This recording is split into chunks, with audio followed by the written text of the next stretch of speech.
देखिए, दोनों ही चीज़ के कॉमर्शियल भी कर सकते हैं, बैकयार्ड। बैकयार्ड हम इसलिए कहते हैं कि जैसे हमारी कड़कनाथ है, उत्तरा फाउल। अब हमारे खास तौर से उत्तराखंड के अंदर जो पशुपालक छोटे-छोटे से उनके पास जोत के आकार हैं, वो बहुत बड़ा मुर्गी फार्म नहीं इकट्ठा कर पाते हैं। तो अपने घर के पीछे वो 10-15 मुर्गियों का रख करके उनसे मांस उत्पादन और अंडा उत्पादन ले सकते हैं और उसको रोटेशन साइकिल में ले आते हैं।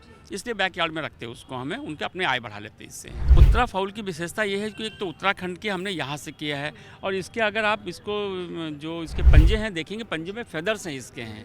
ये इसकी स्पेशल कैरेक्टरिस्टिक है, उसको हमने आइडेंटिफाई किया है, इसको उसकी बेसिस पर नाम दिया गया है इसका उत्तरा फाउल। और ये नामकरण भी हमारे विश्वविद्यालय के जो हमारे चिकित्सा महाविद्यालय के वैज्ञानिक हैं, उन्होंने किया इसको है।